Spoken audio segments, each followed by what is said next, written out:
Fala pessoal, Stefanello aqui, estamos começando mais uma missão aqui no Mais Soja no combate contra as plantas daninhas nas principais culturas de interesse econômico. E nesse nosso Missão Mato Zero, com o apoio da Irrara, vamos falar principalmente sobre o manejo de capim pé de galinha e capim amargoso. Em 2021 fizemos uma das maiores séries de informação no setor, onde mostramos a problemática, perdas, características e manejo no Missão Caruru. Agora os inimigos são outros, mas também temos novas ferramentas de manejo e controle. E vamos trazer isso tudo para você, juntamente com uma super equipe de pesquisadores que vai trazer informações através de textos técnicos, artigos dentro do portal, vídeos, lives e muito mais para vocês entenderem e conhecerem mais sobre essas e outras plantas daninhas. Então fica ligado que está começando o Missão Mato Zero.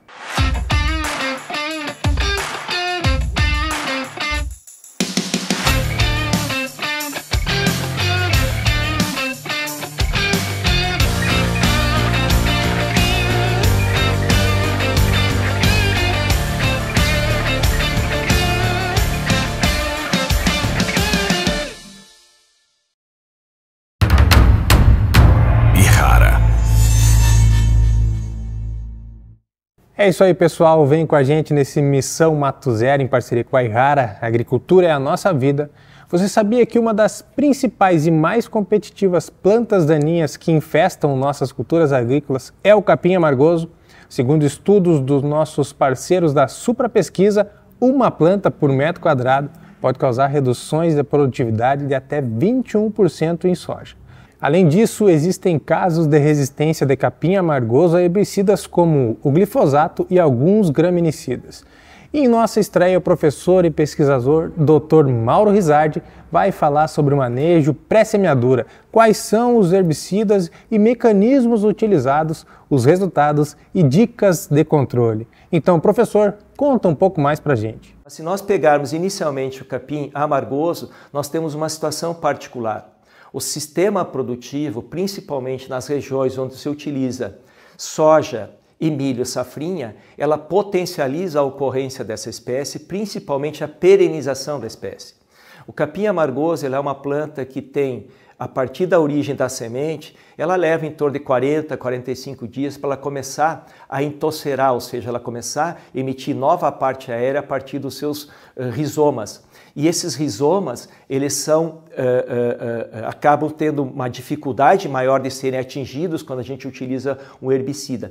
Por isso que quando a gente planta soja e colhe o milho logo em seguida, o ideal seria nós cortarmos essa planta, esperarmos ela emitir uma nova parte aérea para depois fazer o controle.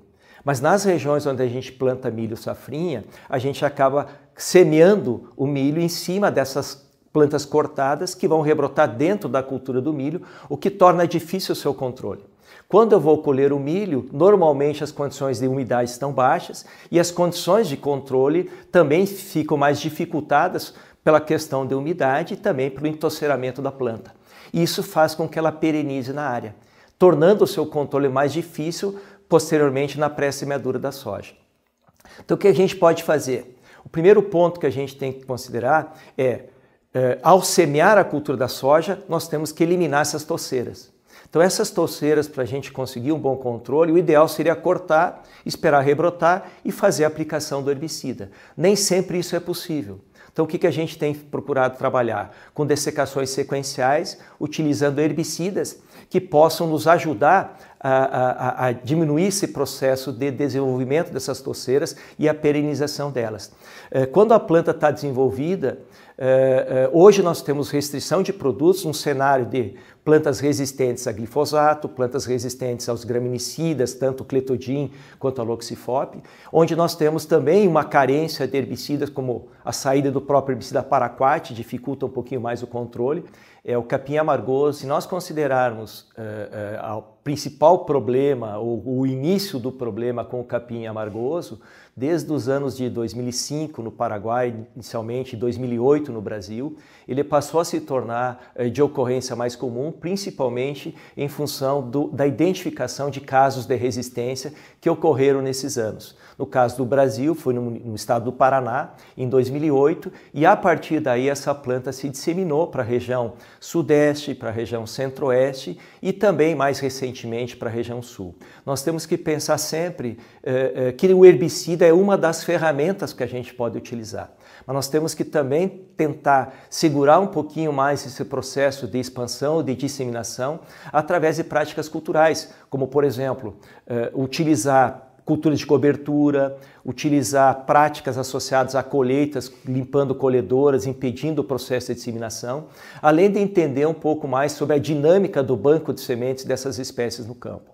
As alternativas que nós temos para dessecação são basicamente EPS-PS, glifosato, ACCase, os graminicidas, FOP e DIN, né? E também a associação aí de herbicidas como o glufosinato de amônio e como o tiafenacil como ferramentas importantes. Se nós considerarmos pré-emergência, nós temos ácidos graxos de cadeia muito longa, como S-metolacloro e piroxasulfona, nós temos inibidores de microtúbulos como trifuralina e nós temos também herbicidas ALS, como imazetapir, como também o próprio diclosulam.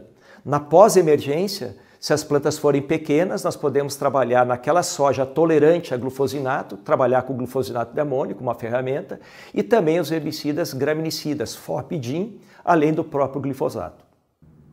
Para saber mais sobre o que temos em relação ao controle e ainda mais informações sobre o tema, o Fred Pereira, gerente de produtos da Yara, te mostra agora. Olá, sou Frederico Mendes, gerente de produtos herbicidas da Yara. Estou aqui hoje para falar um pouco sobre o manejo de plantas daninhas e dar algumas dicas para você, sojicultor.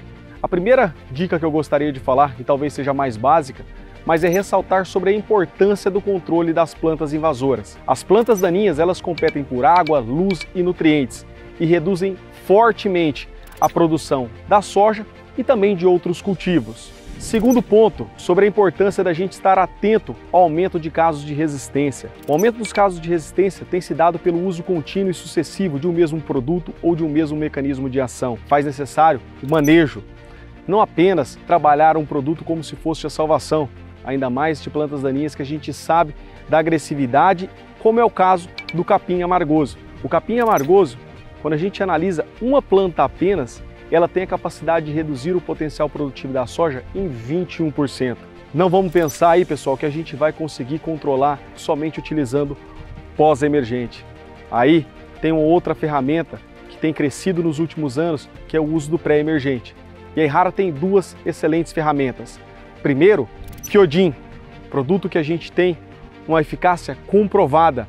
E eu compartilho aqui com vocês diferentes resultados de diferentes regiões, mas uma coisa similar, o alto nível de controle desses trabalhos. O primeiro resultado aqui é trabalho realizado em Rio Verde, Goiás, safra 16-17, onde Kyodin teve um alto nível de controle comparado ao concorrente e avaliação aqui feita até 30 dias após a emergência da cultura. Neste segundo trabalho, realizado em São Desidério aqui na Bahia, a alta estabilidade também no controle de Kyodin também é vista 56 dias após a aplicação. Então, um controle aqui muito melhor frente aos concorrentes.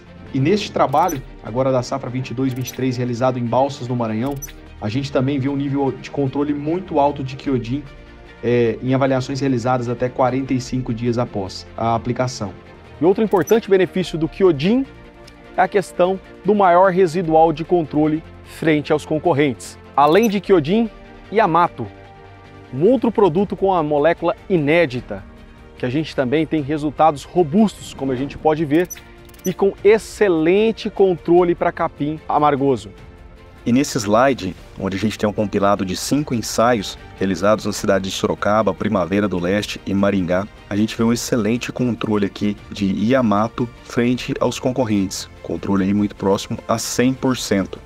Além da questão do controle, um outro grande benefício é a alta seletividade desse produto. O produto ele tem registro para mais de 13 cultivos, então pode ser utilizado para você sojicultor que vai fazer uma sucessão com milho ou outros cultivos aí. Além destes produtos, a Enrara conta com uma linha completa de herbicidas, inseticidas, fungicidas e produtos especiais para ajudar você a superar os desafios da sua lavoura. Acesse www.enrara.com.br ou aponte o seu celular para o QR Code que aparece na sua tela.